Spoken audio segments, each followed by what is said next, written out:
नमस्कार दोस्तों, welcome back to our channel. आइए आज हम क्वाड्रेटिक इक्वेशन के अंतर्गत एक नए टॉपिक के बारे में चर्चा करने जा रहे हैं, सीधा-चार विधि। इस विधि को आप सभी जानते होंगे, अगर नहीं जान रहे हैं तो आज हम जानेंगे इस विधि के बारे में। या सीधा-चार विधि कह सकते हैं या आप फॉर्मूला भी लिख सकते हैं।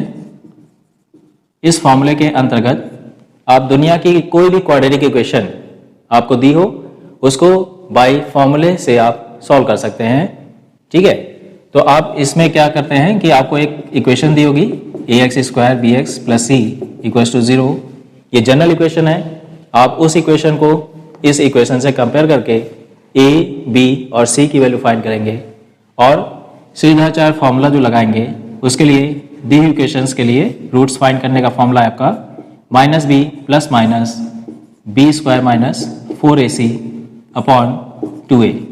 ठीक है, तो दोस्तों इसी फॉर्मूले का यूज करते हुए आप कोई भी क्वाड्रेटिक इक्वेशन चाहे वो फैक्टराइजेबल हो या ना हो, आप आसानी से उसके रूट्स फाइंड कर सकते हैं। ठीक है, आइए देखते हैं हम इस पे एक एग्जांपल लेते हैं। जैसे मान लीजिए आपको इक्वेशन एक दे रखी है 2x² - 7x + 6। तो दोस्तों यहाँ पर आपको एक इक्वेशन दे रखी है और यह कहेगा कि बाय यूजिंग फॉर्मूला आप इसके रूट्स फाइंड करिए। तो कैसे फाइंड करेंगे? आप इस इक्वेशन को सबसे पहले क्या लिखेंगे? आप गिवन इक्वेशन 2x² - 7x + 6 = 0 और इस इक्वेशन को आप कंपेयर कर दीजिए जनरल इक्वेशन से। On comparing equation with ax² + bx + c। तो दोस्तों आप देखेंगे कि यहाँ पर a के प्लेस पे क्या है 2, b के प्लेस पे क्या है -7 और c के प्लेस पे क्या है 6। तो अब आप इस फॉर्मूले का यूज करते हुए x की वैल्यू फाइंड कर दीजिए। अगर इक्वेशन आपकी x में दे रखी है तो x करके आप लिखेंगे, अगर y में दे रखी है तो y करके लिखेंगे, l में दे रखी है तो l करके, p में दे रखी हो p करके। तो जिस वेरिएबल में आपको इक्वेशन दी होगी आप उसी वेरिएबल को यहाँ यूज करेंगे। ठीक है, तो देखिए यहाँ पे x में दे रखी थी तो हम क्या लिखेंगे x करके, फॉर्मूला आप यूज करेंगे -b ± √b² - 4ac और पूरे के अपॉन में है दोस्तों 2a। ठीक है, अक्सर गलती यह हो जाती है कि यहाँ पर पूरे के अपॉन में नहीं लिखते हैं, लेकिन ध्यान रखिएगा पूरे के अपॉन में आपका 2a रहेगा। ठीक है, अब यहाँ वैल्यू प्लेस करिए। b का वैल्यू दोस्तों कितना है -7 है तो आप ब्रैकेट लगाइए। अगर ये वैल्यू पॉजिटिव है तो यहाँ ब्रैकेट लगाने की कोई आवश्यकता नहीं है, लेकिन माइनस है तो जरूर ध्यान रखिए ब्रैकेट्स जरूर लगाइए। अब यहाँ देखिए आप प्लस माइनस रूट में वैल्यू क्या है आपकी b का वैल्यू -7, इसका स्क्वायर 4 इंटू a का वैल्यू क्या है 2 और इंटू c का वैल्यू क्या है 6। तो यहाँ पे देखिए और इसके अपॉन में 2, a का वैल्यू दोस्तों कितना है 2। अब देखिए यहाँ माइनस इंटू माइनस करेंगे तो क्या हो जाएगा प्लस हो जाएगा, प्लस का 7 और ये प्लस -7 का स्क्वायर करेंगे तो क्या आएगा 49। अब इसको मल्टीप्लाई कर लीजिए 4 2 8 6 48, तो ये वैल्यू आ गई आपकी -48 और पूरे के अपॉन में क्या है 2 2 4। अब यहाँ देखिए आपका क्या वैल्यू बचेगा √49 - 48 1 और अंडर रूट के अंदर 1 है तो उसका कोई वैल्यू नहीं होता, यानी वो रूट से बाहर 1 आ जाएगा। ठीक है, अब यहाँ पे आप देखिए दो वैल्यूज आपकी अलग अलग आ जाएंगी। एक x की वैल्यू जब आप 7 को +1 के साथ रखेंगे और दूसरी वैल्यू जब 7 को -1 के साथ रखेंगे। तो आप जब x की वैल्यू +1 के साथ रखेंगे तो दोस्तों क्या आएगा 7 + 1 8/4, तो 4 से डिवाइड कर देंगे तो क्या आ जाएगा x का वैल्यू 2 पहली वैल्यू, और जब आप x की वैल्यू 7 - 1 रखेंगे तो क्या वैल्यू आ जाएगा आपका 6/4, दैट इज 2 2 4 और 2 3 6। सो सेकेंड वैल्यू आपकी आ गई x की 3/2। समझ में आया दोस्तों?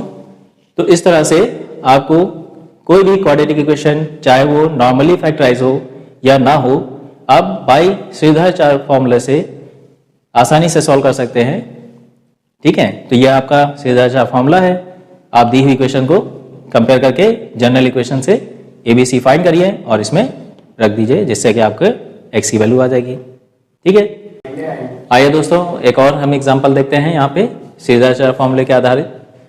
यहाँ पे आपको इक्वेशन दे रखी है 5x² minus 3x minus 8 equals to 0। तो आप क्या करिएगा, सबसे पहले लिखिए given equation 5x² minus 3x minus 8 equals to 0 on comparing equation with ax² plus bx plus c।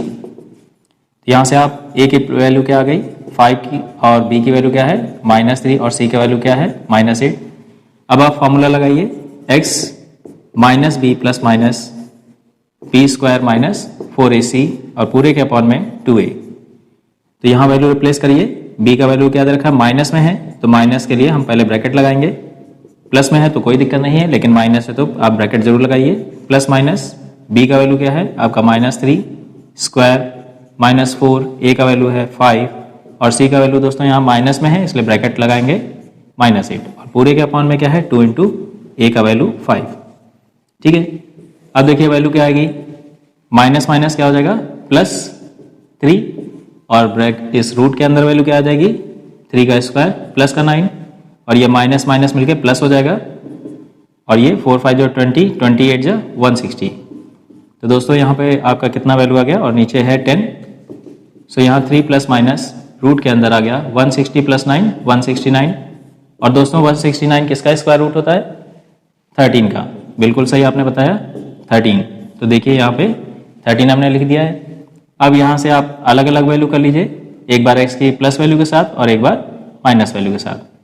तो आप जब प्लस वैल्यू को साथ रखेंगे तो x की वैल्यू क्या आ जाएगी दोस्तों 3 प्लस 13/10, तो 13 प्लस 3 16/10। अगर ये कट रही है वैल्यू काट दीजिए, 2 से 2 5 जा 10 2 8 जा 16। तो x का वैल्यू कितना आ गया दोस्तों 8/5। और जब आप x की वैल्यू माइनस के साथ रखेंगे 3 माइनस 13/10 तो क्या आ गया 3 माइनस 13 कितना आएगा -10 और 10 से 10 कैंसिल कितना आ गया माइनस का 1। तो देखा आपने दोस्तों, इस तरह से आप सीधा फॉर्मूला यूज करते हुए आप कोई भी क्वाड्रेटिक इक्वेशन है उसको आसानी से इसके रूट्स फाइंड कर सकते हैं। अगर आपको यह समझ में आया हो तो लाइक शेयर और सब्सक्राइब जरूर करें।